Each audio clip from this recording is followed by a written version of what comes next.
Cheers, big ears, and welcome to the Beach Travel Wine Podcast. We are your hosts, Leanne. And I'm Lyle. And we are not your usual travel influencers. No, we've decided we want to be travellers that travel under the influence. Okay, good joke? Reasonable. Well, there's plenty of more where that come from. So join us as we travel the world, one wine at a time.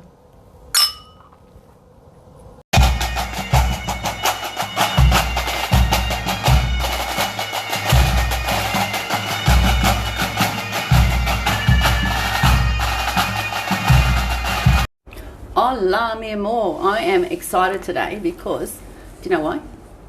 Why? Well, because we're going to talk about Oviedo, and it was a place that I've never really heard of, and it's in an area of Spain that I had heard a bit about, and I just think it's a really great story, and I can't wait to share it. What about you? Totally agree. Yeah, good. But first, let's talk about how we got from Aro to Oviedo, because it's a bit of a zigzaggy sort of trip. As you know, if you've listened to our previous episode, we went to Aro on a recommendation, and we sort of added that into the trip, which added a little bit of complexity to our travel plan. So we actually got our good friend by now, Jose from Taxi Aro, and he drove us from Aro to Bilbao, which was, about an hour's drive, wasn't it? Yeah. But we left early because, this is what a nice guy is, he took us not just straight to the bus station, he took his time and took us to look at the Guggenheim Museum, didn't he? Yeah, and that was opened in 1997. Yeah, it's that great. Most people have heard of it, right? Sure, Bilbao was a bit of a industrial town and not that popular, and then they spent all this money on this amazing architectural building. Yeah. And was it 1997? Yeah, so not that old, is it really? No, not really. But it's one of the things that really stood out was the puppy. Yeah, huge. Yeah, it is. Meters tall, and it's made of flowers. The guard dog or something, isn't it called? No, just known as the puppy. The puppy. Oh no, it's as tall, as big as a house, and it's just covered in flowers, and it stands right out the front of the Guggenheim. So that was so nice of Jose. We stopped there and got some photos and looked at the river, and we were blown away by that. And anything else about the Guggenheim that it was just? Not really. It was just, it's pretty amazing. And the guy who designed that was the same guy who designed that fancy winery in La Rioja that they wouldn't let us into because they were guarding all the riffraff out, remember? Yeah. Maybe they needed another puppy there to guard them. You got the puppy in the wrong spot.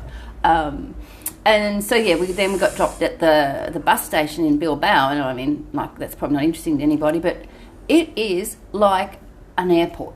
It is pretty well brand new, and it was a bit of a wow. So, but the best thing about that was the trip, right? Yeah. We went all the way along the north coast, right? Sure. Well, we caught the bus, and it was about 27 Australian dollars per person. The buses, as per normal, were fabulous. 4 hours, wasn't it? 3.5. Three and a half. Yeah. Okay. But the thing about it was just the scenery. It was just spellbinding. Yeah. So on one side you've got the north. On one side you've got the ocean.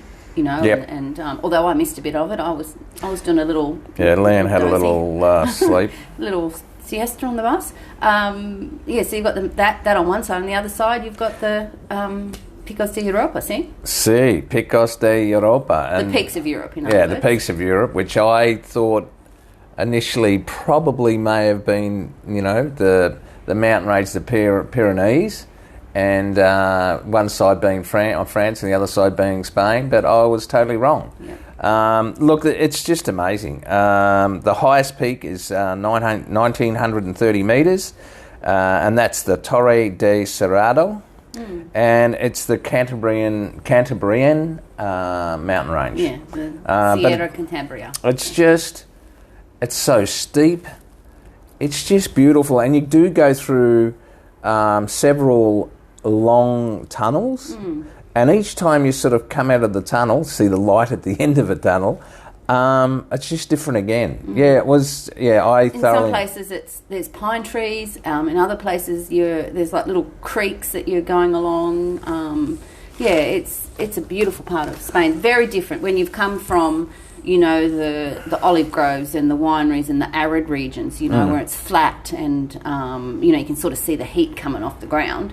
You're here and, it's almost like you're not in Spain. And well, it is. It's another country. You very, very easily think you're in another country. And the other thing is that a lot of the residential properties along the roads there, they're like country estates, and the homes are quite substantial.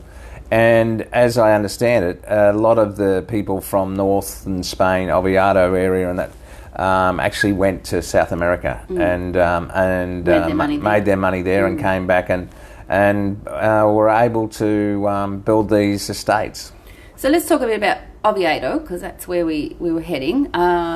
So we got there, and Oviedo is the capital of Asturias, the region that we're in, and we chose it because we'd seen a couple of documentaries on the Asturias area, and we wanted to stay somewhere that was in the mountains that was a bit different. So that's the main reason we chose that. And so when we got to Oviedo, we did our usual trick, got a taxi, and went straight to our apartment, which was just outside the old city. So we were actually looking over the beautiful old city wall, and it was once again a great apartment. I'll put a link to it in the the blog post.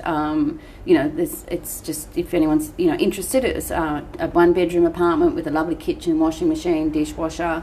Nice lounge area, had everything you needed, and the landlord of that was just so helpful and friendly and gave us all sorts of advice, and we were very happy with our apartment. And the location was perfect again. It was really nice. So tell us a bit about Oviedo, Carl. Okay, so the town is in northwestern Spain between the Cantabrian Mountains and the Bay of Biscay.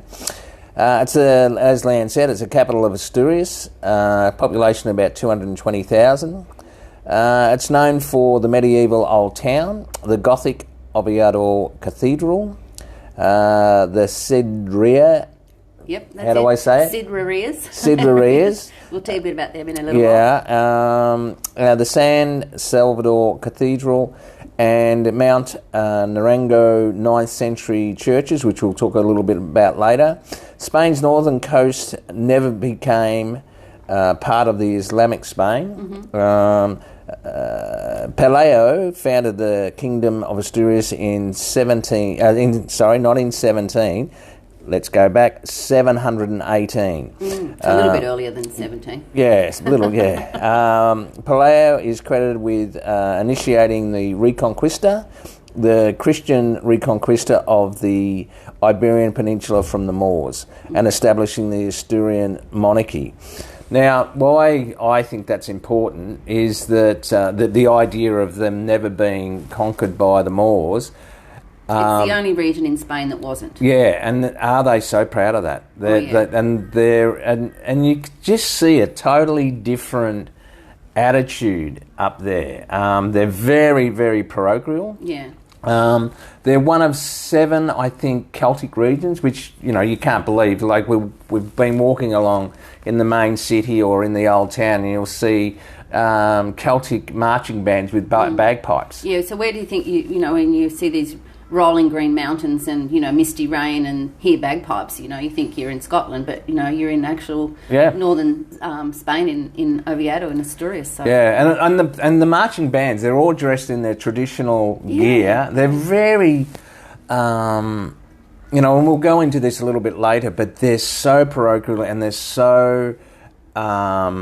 They just love their heritage. It's obvious. And the other thing you notice too is that they're a little bit taller than southern Spain. Southern Spain, the people. And the hair colour's getting a bit lighter, isn't it? And the hair colour's definitely getting a bit lighter. Yeah. So, and obviously that's the influence of the Celtic. Sure. So we, after having we got a bit late, found something for dinner, but the next day we got up and we did a little walk around the city. That's sort of what we like to do when we first get somewhere, and our first stop was the Tourist Information Centre, because now we're podcasters. We need to get some official information, and it's always good to have a local map as well. And so the lovely lady there pointed out the areas to look at, but just walking around the Oviedo itself, it's not a big city, is it? But No. there's so much to see. You've got, as you were saying, Lyle, there's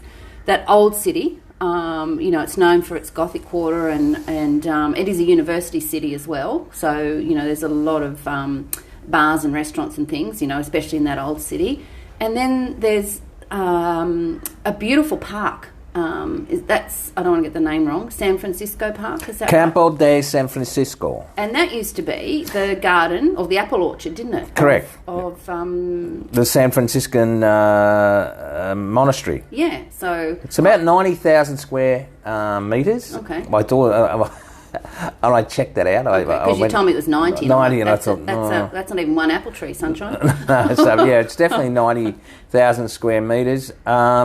Beautiful. I mean, Yeah. Leanne, do your thing. Do your thing. Well, if you've listened to any other podcast, I love a garden. I love a park and a fountain and a nice statue. And this had it all. And it wasn't so big that it took ages to walk around, but I loved it because it was different foliage and different plants because of the lushness of the rainfall and the cooler temperatures, of course. So the plantings were a lot different. Of course, it's got the pond in the middle with the turtles and the ducks and lots of little modern statues, isn't there? And there's a couple of photos of us, me sort of sitting next to one and Lyle sitting on one, and so we had a nice wander around the park, and then right next to the park is a beautiful big fountain and more statues, like great big modern statues. There's one at the big bottom, and there's Lyle sitting in front of it, and I don't know. So I think I captioned it with "Who's the biggest ass?" And some of the comments back were quite disappointing from some of my old friends about who was the biggest ass, and they pointed to me. But anyway, never mind. But then there's all those modern shopping streets, like the big malls of, like the nice sort of stylish fashion shops, and the nice little quirky boutique-y ones as well. We had a nice little explore around the city and found our way and really enjoyed doing that, didn't we? It's a beautiful city, just that part of it itself. So you could wander around the old city, the new part, and the shopping and the park, and have a nice explore, couldn't you? Well, I said to you, with the modern city, although so much smaller, it reminded me of Madrid, the architecture, and the fountains and the roundabouts, and it was really impressive. Lovely.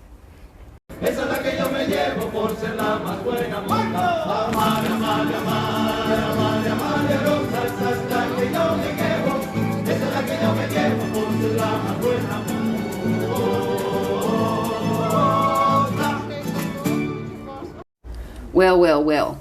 Now, we're going to tell an interesting story, aren't we? Sure.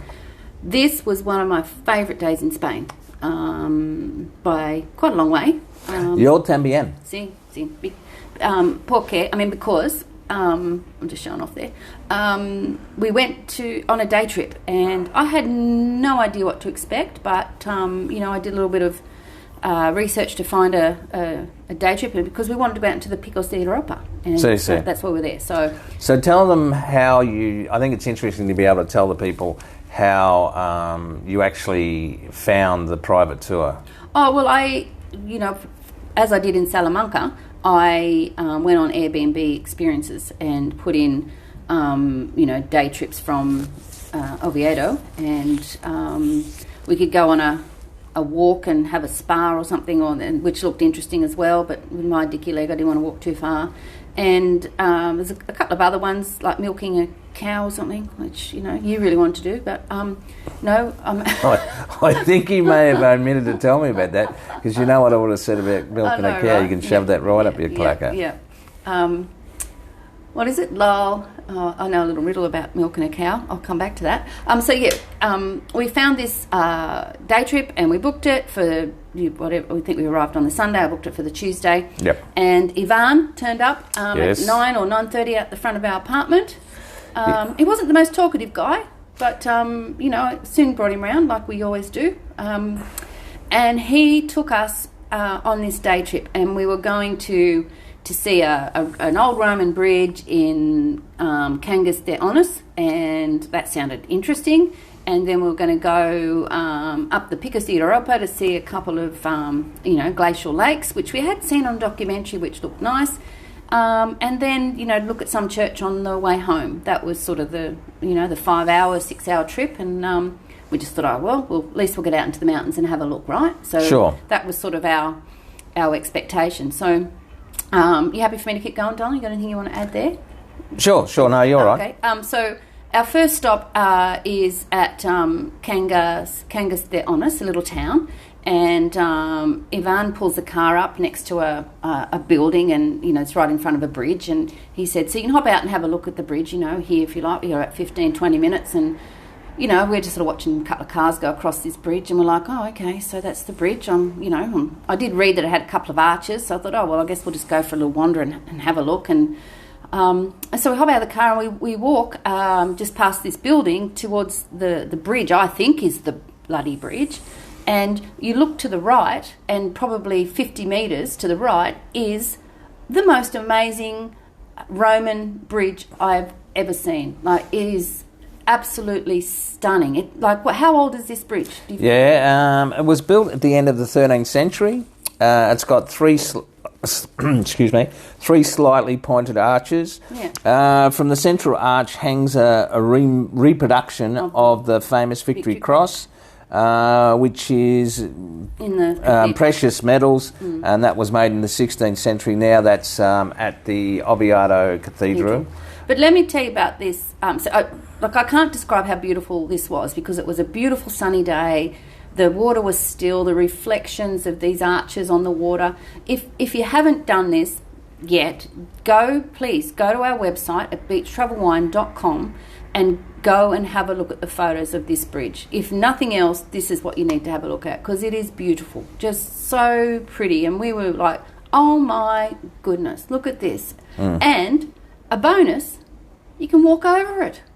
Yeah. Like, it's actually the cobblestones. It's how they used to get across. Obviously, it's a bridge. Didn't even think of that. Yeah. And so we were able to go and walk up over it, and you can see right up the river and the mountains on one side, and then the other side there's the pebbles and the beautiful clear water going down towards more mountains. It's just it blew me away. I was just like, that is a Roman bridge. There we go. Well, that's part of the reason for it being so renowned and famous is because apparently there was some famous battle happened there. Oh, okay. And the Asturian side were able to stop whoever they were fighting from crossing that bridge. Now, the bridge is not that big. No. But, and legend has it that Our Lady was had an influence over that battle. Oh, it was you mean like a religious... It was like a bit of a miracle. People don't know who Our Lady is. You mean Mary? Yeah. Okay. So that's the legend that that without Mary's help, the Asturians probably wouldn't have won, and that's also connected with the Victory Cross. So that's a lovely little town, and there's little hotels there, and there's actually a parador there at Cangas de Onis. Yeah, look, it's the town itself was outstanding. Yeah, we were just like, okay, like how do we not know about this? Anyway, but it still gives you the impression that you really get goosebumps thinking about how. Yeah, sure, and I'm exactly the same. Yeah. But it still didn't seem like Spain. It seemed like Switzerland or some sort of some country further north. And so, Ivan sort of, took some photos for us of us, posing as we do, and off we went. And this time we were heading to the Picos de Europa National Park, where these two beautiful glacial lakes are located. Now, once again, I had seen these on a travel show, and what they didn't tell me on that travel show was, once again, you're all going to think I'm an idiot, because how can you not go 1,900 metres? How high are they? 1930. Yeah, but how high are the lakes? They're not that high, are they? Oh, they're pretty high. So to get there, obviously you've got to go up, don't you, dickhead? So, yeah. But could they have made the road any narrower? Oh, it was crazy. And there's full-size buses going both ways. Yeah. And the roads are that narrow that they have to, quite often the buses, they must have some sort of communication. Sure, and one stops. Because one stops so the other can go past. And but if you're not a bus and you don't know and you head round a corner and there's this, oh my God, this bus. And of course, being on the other side of the road from where we are in Australia, we're on the edge and there's no guardrail. No. Right? And then on top of that, I'm going to swear, there's a flipping mountain goat just happens to be... Well, there's more than one. There was probably, I reckon there was about a dozen. Right, and they can just be on the road and, you get past the mountain goats and the buses and, ding dong, there's a freaking cow. Yeah, with a bell on. Just wandering across the road. Yeah, all the way up the mountain and all the way down when we came back, there was just livestock, whether it be mountain goats or cows, all over the road, and obviously they get priority. And if anyone knows me at all, they know I'm a shocking passenger. I hate driving. I'm very anxious about that. So this was sending me over my my limits of acceptable situations, but I had no control over it. And I'm saying to myself, Ivan, he does this every day. He knows what he's doing. He's done this before. Settle down. And finally we get there, and I think Ivan was obviously starting to sense that I was a bit anxious. And but by doing the tour, he could take us right to the lakes. If you go in on your own, you have to pay to get in and park your car, and you have to get the buses up, and you have to get a permit and all that sort of stuff. We didn't have to do any of that. It was absolutely worth the money. So convenient. So convenient. And, park right there at the first lake. So these two lakes are glacial lakes. Correct. They are called Lake Errol. No, Enos. And Aracena. I don't think that's right. I don't think it's Enos. Esina and Enol. Enol, that's right. You said Enos, so it's Enol. Okay, yeah. Sorry. Enol and Esina. So they're, and the day we were there, there's snow-capped mountains in the background. The sky is as clear as blue as you've ever seen. Someone said to you we were so lucky to get the day we got. Because you get, often the fog comes in, right? And so the reflections in the water, and if you stand still, you can hear this, the bells of the cows. They're just wandering around the lakes and over the mountains, and their little bells are ringing in the background. I did try and get some sound of that, which I'll try and include in the podcast if it's possible to hear it properly. And they're not that far apart. You can walk from one to the other. So we did that. We went, up the little walkway and... Excuse me. Looked down over the... I can't remember which one was which, but, they're just... honestly beautiful. That's surreal. Yeah, really, really beautiful. Please go and have a look at the photos at beachtravelwine.com, or even go to our Instagram at beachtravelwine and go to the story highlights of Oviedo. You'll just see the videos I took there. But then we had time. There's a cafe up there, and we had a nice coffee and had something to eat while we're sitting there looking over this lake. And, I will say, though, it was busy. There was a lot of people, yes? Yeah, I'd say... probably for the most remote area that we've ever been to, region in Spain, it was by far the most people. But Spanish people on holidays? Yeah, no English, didn't hear any English. No, it was all Spanish. Yeah. But, it wasn't so crowded that it was unpleasant. I was just surprised to be so far up this mountain with, in the middle of the Picos de Europa and, with hundreds of people sort of wandering around. It was quite interesting, wasn't it? Yeah. So if that wasn't enough, we were blown away again by that. Once again, the goosebumps are coming out because just remembering that. Ivan said, all right, we're just going to stop in the little village of Covadonga. Correct. Because these are called the Covadonga Lakes. I didn't say Correct. that before, I don't think. Yeah, so... Covadonga, it's a great name. So there's a little village, which is once again down the mountain. And I have to say, going down was a lot better, a lot quicker. I wasn't as stressed, and we're on the other side, so the buses are on the outside this time. We head down to the little village of Covadonga, and the first thing you see is, I know we say this all the time, but you've got the bottle green mountains that we're covered in pine trees and lush vegetation, and you look up, and right on the edge of the escarpment there is a massive basilica, a church. Yeah, it's pink almost. Yeah, isn't it? It's like a soft rose pink, and it's glowing against the background of these mountains. It is jaw-droppingly yeah, and that's the Basilica de Santa Maria, and that was built in the 19th century. Now, I just couldn't believe how they actually built it, because it was on the edge of the mountain. Sure. Sort of a little plateau where the village is. And I said to Lan, I don't know how many people would have died building that particular basilica, and how they got the building materials up there. Who knows? It was, but stunningly. Yeah. Once again, beautiful. You would not know that was Spain if you saw a picture of that. And please go and have a look at the pictures. You would not think that was Spain. It was. Yeah. I was just like, how much better can this day get, right? Yeah.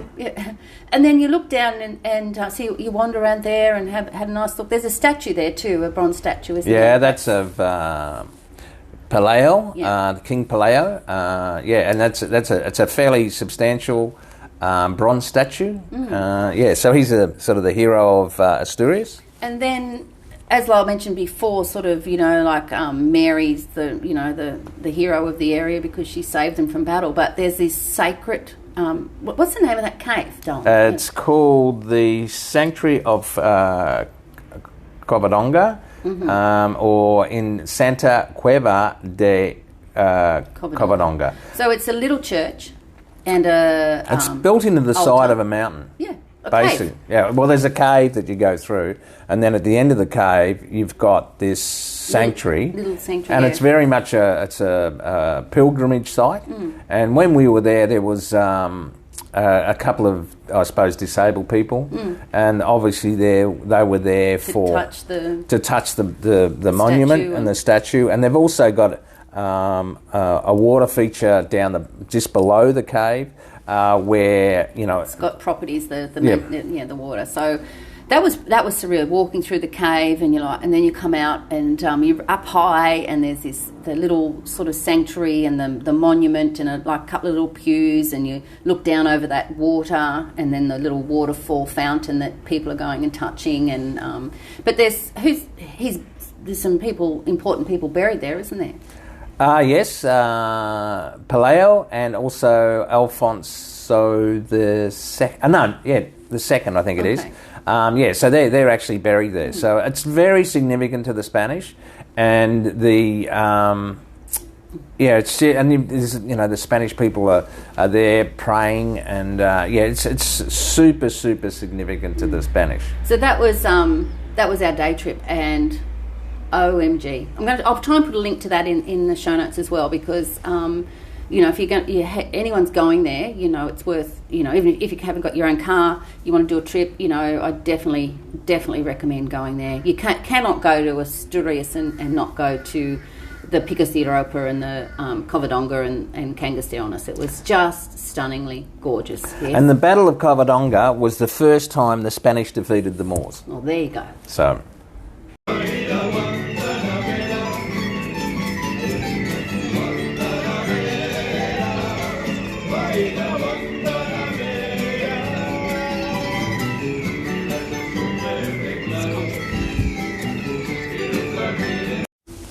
It's a bit hard to follow up that day trip with another day trip that we did, but the thing about Oviedo, and another reason we chose it, is because it's in a great spot. It's only 30 minutes from the coast.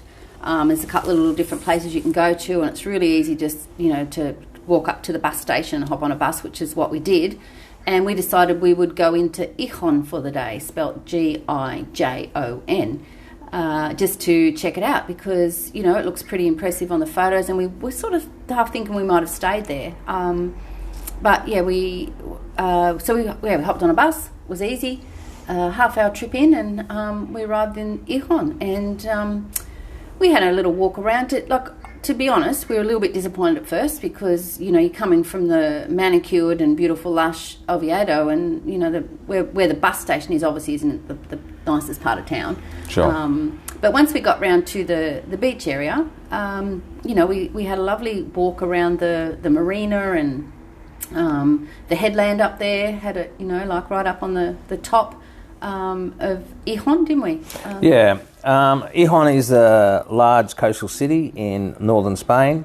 It's known for its maritime heritage and the old fishing quarter of Quima de Velia, Santa Catalina, and has a cliff park. Look, as Lan said, when we got off the bus and we started walking towards the beach, we weren't impressed. It just seemed, I don't know, it didn't seem well looked after. But then we got to the coast, and it looked nice enough. The weather probably wasn't as good as what we've had, so that was a little bit disappointing as well, because it was the first time we'd seen the beach for a long time. But we walked up to the cliff top and for the views up there, and from there, it was actually quite beautiful. Sure. It was. And then we walked down past the private yacht club. And that was really impressive. The yacht club was pretty amazing. And the beach has like a balustrade all the way around it, you know, and that's quite impressive. A promenade and a balustrade that you can keep walking all the way around, like that great big beach there. Sure. Well, there are two distinct beach areas. Apparently it can get pretty wild. A friend of mine, Leonie, said when they were there last time, you know, the waves were smashing in and coming up over that promenade area, so that'd be pretty wild. Yeah, well, the first beach that we went to was the Playa de San Lorenzo, and that was probably a little bit more industrial, like where the ports were and that sort of thing. But the next beach, which was on the other side of the headland, the Playa de Poniente, was beautiful. Like, that was really, really nice. And they had lots of water activities and things. And the promenade was beautiful. We remember we had a walk along there. It's a flat, wide beach as well. So it's very different from the beaches in southern Spain, which are quite steep and pebbly, aren't they?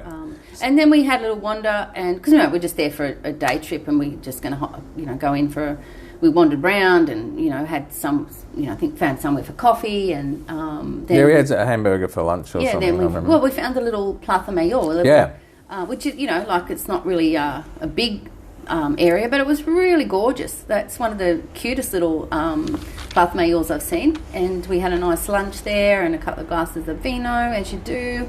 And then we thought, well, okay, we'll just wander slowly back through the old town and make our way back to the bus station. And of course, we found somewhere else to sit and have a little glass of vino. You know, looking over the yachts, over the bay there. That was pretty cool. Yeah, that was really nice. I did a little bit of, you know, got some nice little T-shirts from there for some of the grandies. They had some nice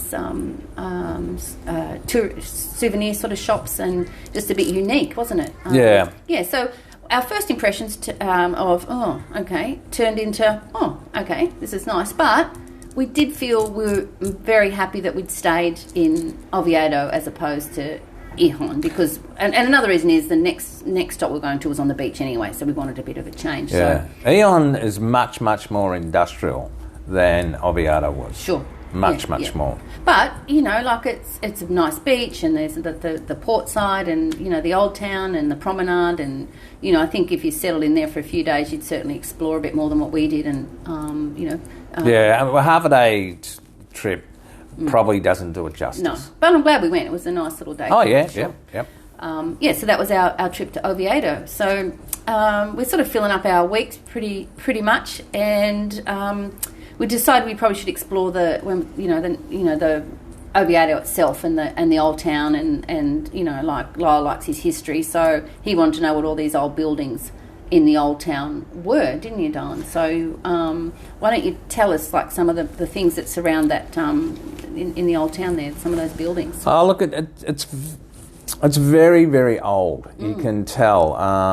In the main square or plaza, which is the Plaza de Alfonso II, El Castel. Alfonso keeps turning up, doesn't he? Yeah, it must have been a popular name. I don't know why. Look, Maybe that's where Fonzie came from. Oh, I don't know. But it just seems older than the rest of Spain. Like the San Salvador Cathedral was built in 781 AD. Then you've got a lot of in the actual main plaza area of Oviedo. There's just all these really substantial palaces. Now I always thought the palace, related to royalty, but no, not in Spain. It was just the rich families built. The rich families built palaces, which is what they did in Cáceres. Remember? Sure. Or Palacio de or Casa de something. The family name. So we could have a Palacio de Maccabi. I think it's too late for that. But there was places like La Rua, Palacio. That's the oldest home in Oviedo. There was the Benedictine Monastery, which is built in the 1600s. Which our apartment sort of looked over, didn't it? Yeah, and that was actually the name of that is the Monastery of Saint Pelagius. If you look at any of the videos and see Lyle's doing his little dancing, there's one where he goes up and down the steps. That's the monastery. I'm sure the monks weren't that impressed. Especially when you nearly fell over and let her. Anyway, landed on my ass. Yeah, sorry. But, that wasn't really my fault. The devil made me do it. But yeah, so look at and that particular monastery just reeks age, doesn't it? It's huge. Yeah, but you can actually buy biscuits there from the anonymously, like you. Yeah, you go in and you little walk. grate door you open. Yeah, and you just say what you want. There's a menu there, and you purchase the biscuits. Well, I don't know whether they took Tahete, which is the card. Tahete, no. Well, that's why we couldn't buy any because we didn't have any cash. I would have liked to have done that. Yeah. So, but that's really, really old, and as Leanne said, that's where I did the salsa, or what I call salsa. And yeah, but the old town itself, it is lovely. There's a lot of plazas in there as well. Like a lot of the old towns just have sort of one, but this had quite a few, and you just like and popular, busy. Very, very, very. Yeah. Well, I remember on the Saturday we had a gin and tonic at that plaza, which is further down, and we're sitting there, and all of a sudden you hear a band start, and you think, what the hell's that? And it was one of those Celtic marching bands, and they were actually in front of what looked like a wedding. Yeah. So, and they're all dressed up in their traditional Spanish gear and northern Spain. That might have been the same day we thought, we'll go and have a drink somewhere else, and there's this old monastery which is now a library, and in the courtyard.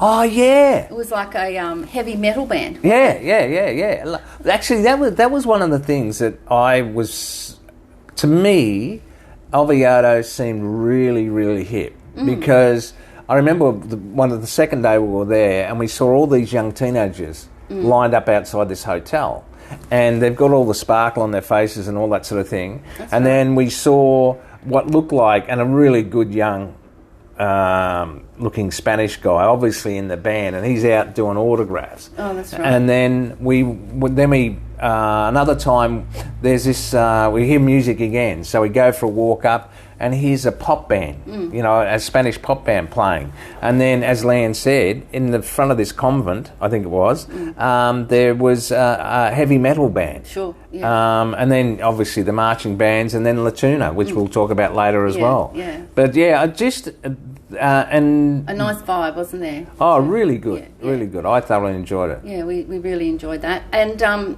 we tried out a few different restaurants as well. You want to talk about those now? Sure. Yeah, in the old town. Sure. Look, the food was fabulous. The thing about food in Oviedo is, if you don't want to eat food from Asturias, you're probably going to starve. So they're so parochial again. They've got these restaurants called Tierra Azul, and there's half a dozen of them around town, and their signature sort of decoration is these sidra cider bottles, which are bright green. Yep. And they have them all over the ceiling. Anyway, I'm going to talk about that restaurant in a minute. But if you don't like cow meat, baka, if you don't like cheese, if you don't like the wine they make there or the cider, honestly, you're probably starved. Or, like we did one night, hunt down a little Thai restaurant. Yeah. Look. The food is a little bit dearer than southern Spain. Although, in saying that, for 2 mains, and we shared an entree most times, and often we had a dessert and a bottle of wine between us. The average price over 5 nights was 105 Australian dollars. Okay. Like, really, it's you still... could do it cheaper. Like, we're a bit... sure. Yeah, we're a bit slack that way. But the food, the fish, I had a lot of fish. Oh, did you? I had a lot of pork.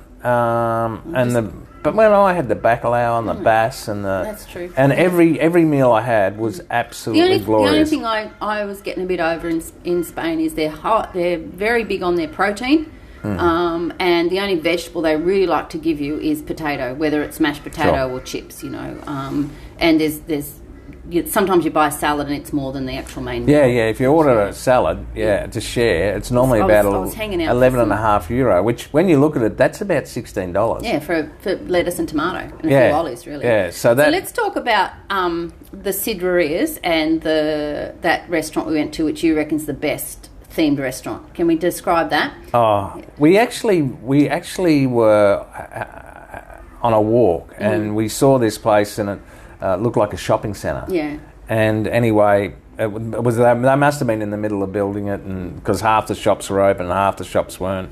And anyway, we got towards the end of that, and we saw this restaurant, which was called, as Leanne said, Tierra Astur.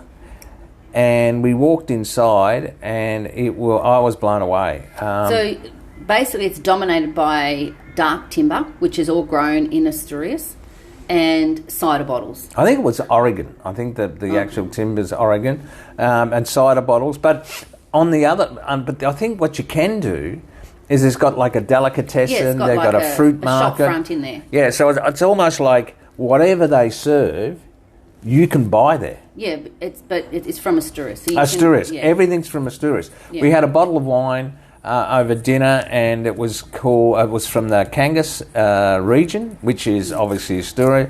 Now, Asturias hasn't been known for producing wine. It's only the late 90s, that they actually got approved for it. But I got to tell you, it was nice, wasn't it? It was beautiful and totally different than we'd ever had. Let's describe this restaurant. I'll let you, because you're better at it. Well, okay. This is what you see when you walk in. And once again, there are photos of this and videos of it, so you need to go and have a look, because it is hard to describe. The timber is in probably 3 or 4 metre lengths, and they're probably 4 inches by 8 inches. Great big slabs of timber, and these timber, they make up your table and chairs, and they're also on the ceiling. But when you follow those beams across the ceiling, they actually turn into tables and chairs of the next level up. It's almost like you're sitting in the bottom of a big boat, a wooden boat, and the sides become... Yeah, good call. Another sort of table restaurant area. Yeah. So there's all this heavy timber, and then behind the bar and on the walls are these green bottles, and they've got them, I don't even know how they've got them there. They're just like sculptures. And well, even you could almost call them chandeliers. Sure, yeah, but they're all over the walls and all over the ceilings. Correct. And somehow there's water running through them. There's a canal, about 4 inches wide, 5 inches wide, running through the bar from this water. So it's circulating all through these bottles. Now, I don't know if it's to indicate or to represent, the mountain water or the lakes, or it's supposed to be, I think it'd have cider. to be. I think it'd have to be. But everywhere you look, there's this timber and these green chandelier-y things with water running through them and the lights behind them, and it's just absolutely incredible. And then, let's get to the cider. Let's get that out of the way. Asturias is famous for its sidra, and when the restaurants there are generally called sidrerias, which means they serve cider. So we're going to talk. Do you want to talk about the cider now? Sure. So you buy a bottle of cider, and trust me, you've got to go and check this out. The waiters, they stand with the bottle of cider in their right hand or left hand, doesn't matter, and it's up above their head. You should see me now. I'm sitting here with my hand right above my head, and then they've got the glass, which they hold in their other hand, and they hold it down low. So it's probably as far, like if you put your arms out, it's just that sort of wide, so maybe 1.5 meters. And they don't even look at the bottle or the glass. They're just looking straight ahead, sometimes at the glass, but never the bottle. And they start to pour. And they pour this bottle slowly until the cider comes out and hits just inside the rim of the glass, Sure. right? And they do that probably, I don't know, it's 10 seconds maybe, because I filmed enough of them. And then they stop, and then they give you your drink. And you've got to drink it like a shot. Down it goes. Now, in this restaurant, there's 10, 15 of these waiters doing this. Everyone's drinking this cider. And, like normally in a restaurant, they come around and they top up your wine, right? No, they come and they're doing this. So there's cider going everywhere because it's spraying off the glasses, they're all pretty good at it, but that sort of force at that height, there's cider spraying everywhere.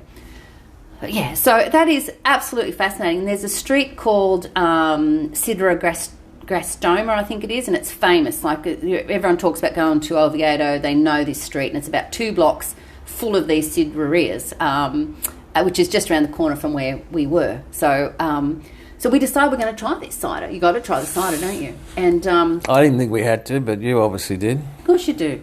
Now, we didn't like it but we're a bit fussy, I guess, and I don't know if there's different sorts of cider or we're used to sweet cider here, but it tasted like apple cider vinegar to me. Lyle reckons it tasted like what? Cardboard. Yeah, I don't know how we would know that, but anyway, what cardboard tastes like. But it was only €3 a 750ml bottle. And we said... So that's got to tell you, and like everywhere you go, it's €3 everywhere. Well, it was worth that to get the film of the lady doing it for us. But, she came back out and I couldn't drink mine. She's, and I said, no me gusta. So, lo siento, I don't like it. And she's like, no, neither do I. And she didn't even charge us for that bottle. No, she never charged. Because we asked for 2 glasses originally and she said, no, you've got to have the bottle. Yeah, it's fascinating, wasn't it? Yeah. But just to go back to the restaurant, what did we have for dinner that night? Oh, Lord.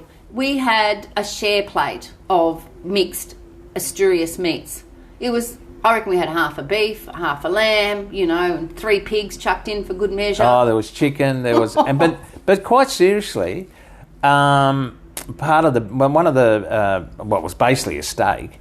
It was beautiful. We could have eaten about 1/20th of it, yeah, and that would have been sufficient. But it was nice, really nice. Now that meal, and seriously, when they brought it out, it was like on a metre. It was like the size of a metre of meat. And we had... that's in the stories on Instagram and Oviedo. Yeah. And we had a bottle of wine, €79. Like, it's still $105 or something. It was still cheap. We could have fed half of the restaurant. It was nice. It was ridiculous. So, yeah, that's the sidrerias and the cider that's famous all over Asturias, especially in Oviedo. And one of the best themed restaurants you'll ever see is that Tierra Asturias, sí or no? Oh, absolutely.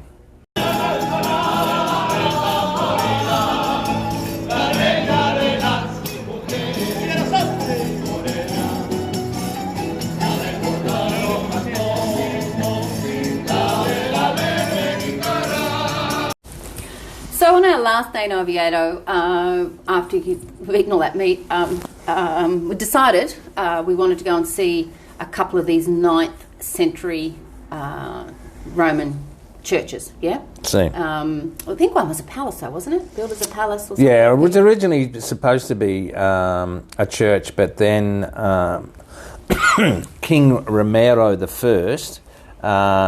decided he was going to be his palace. Okay, so... the lady at the tourist office said, you can get a bus up, but I googled it and it was like a 5k walk So we decided we were going to do that. Felt like 10. Well, because it was uphill, obviously. Yes. But it was worth it. It was a lovely walk up out of the city. Yeah, it was. That's called Mount Naranko with a C. And yeah, you go up there, and these buildings are in pretty good bloody repair. Aren't they? For such, they're the oldest in Western Europe, I think. They're the oldest in Spain by a long way, aren't they? Yeah, no, they're old. Yeah. Like, they look old. Yeah, when were they built? 1842. Both of them were built at the same time. So these buildings, think about that. That's like a long, long time ago, and because a lot of the stuff in Spain's built in the 12th century, 13th century. These are 500 years before that, and because this area wasn't overtaken by the Moors, they weren't knocked down, in a lot of the fights and stuff. So that's why they're still there. Yeah. There's the two properties are the Santa Maria del Naranco, which is a church. Naranco. Church of St Mary at Mount Naranco, and that was built in 1842. It was pre-Romanesque, which is that time frame is 711 to 910. Initially intent as a church, however, King Ramiro I, he decided it was going to be a palace. The San Miguel de Lleno, the St Michael's of Lleno, is a Roman Catholic church completed in 1842. It was consecrated by Ramiro in 1848. It was declared a UNESCO World Heritage Site in 1985. Now, they were impressive, but for me personally, to be as high as that and overlooking the city, it was glorious. Yeah. And once again, there's cows, with their bells on. Oh, yeah, it's really country. You've got the city sort of down in the valley. You've got the Cantabrian Sierra Mountains on one side, and we're up on the other side with these 8th century bloody churches, It was a bit special, wasn't it? Yeah. Mind you, we're puffing our guts out, We're just like, yeah, this is good, enjoying this. Yeah. But it was quiet. There weren't many people up there. No. Well, there's a reason for that. And I didn't see one bus, not the whole time, so I don't know how we would have got up there if we were waiting on the bus.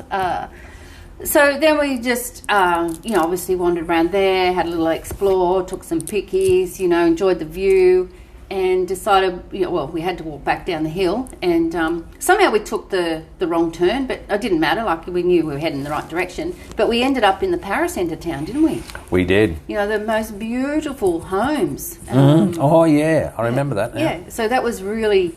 I'm glad we took that wrong turn, and we ended up in through... There's some universities and things, accommodation... And private colleges. Yeah, private colleges through there, so you can tell it's a very wealthy area of town. And then when we sort of got back down in the town, I said to Lowell, how about we just go this way? We haven't been this way before. And then we heard these guys playing music, didn't we? And I'm like, well, let's go and sit over here and have a, we deserved a cerveza by then, didn't we? Oh, sorry, cerveza by then. And so we went and sat down at this little cafe, and there was a band there. And they are a band called La Tuna. Yeah. Tell us about La Tuna bands, Lyle. Well, they're traditionally university students, and initially... From centuries ago, yeah. Yes. And initially they would play music for donations. To eat. To eat. So they were poor uni students who obviously were very good at playing music. Yeah, well, and anyway, this particular La Tuna that we come across in Oviedo, there was probably, I don't know, maybe 8 to 10 guys. And they're all dressed in the old traditional uniforms. Yeah, the university uniforms. Yeah. And some of the guys obviously are the professors. Yeah. And some of the younger students. And they've got guitars, they've got, I don't know if they're mandolins or... Mandolins, lutes. Yeah, oh my gosh. And just that, I'm not a, kumbaya sort of girl at all, but the tambourine playing was pretty freaking special, wasn't it? Well, these guys are good at what they're just. You can tell they're professional. And also, they used to, then some of the, the more wealthy people back in the day would pay them to go and sing to the ladies that they were trying to court. Correct. So that's how they made money. So now, what they do is they were just wandering out of shops, and probably annoy the crap out of the shop owners, but like they spreading their songs and they sing. You want to give us a little, your Guantanamero. Guantanamero. There we go. He's been singing that since. Look, but you're definitely going to hear some of that on this podcast because I got lots of audio. We sat there for about 2.5 hours. I know. And another bonus, besides these guys being hilarious and being amazing at singing, free tapas. Yeah. Every time I got a drink, the guy's like, "Do you want chicken this time? You want this?" I'm like, "Oh, fair enough. We'll just keep eating." And we get to pay the bill. And it was like €9 or something ridiculous. We were there for 2.5 hours, and I think it was €12. Oh, sorry, €12. We didn't realise the tapas was free. No. And but the guys, La Tuna, the actual quality of the music.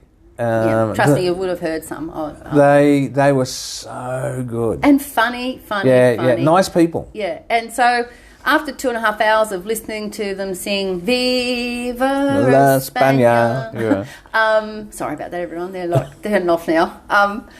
We decided that they deserved a koala. Didn't we? Yep. A koala award, and the sort of leader of the gang. Was one of the older guys, and you could tell he was a cheeky bugger. Like he was laughing, and and they just start singing, and they all join in, and they all know. Anyway, it was brilliant. And so I go up and do my little spiel in Spanish. Hola, somos australianos, solo hablo un poquito español, and. They're like, Australia, and they want to take a photo with you and they want to put the cape on you. And so I got some great photos. And then I handed them a koala and he was so happy. He put it on his little cape and, it was pretty good. And then another guy in the band showed me he's got a big koala tattoo on his leg. That's right. Yeah, he did. Yeah. So I'm like, oh, well, you better get a koala too. So there you go. But that was awesome.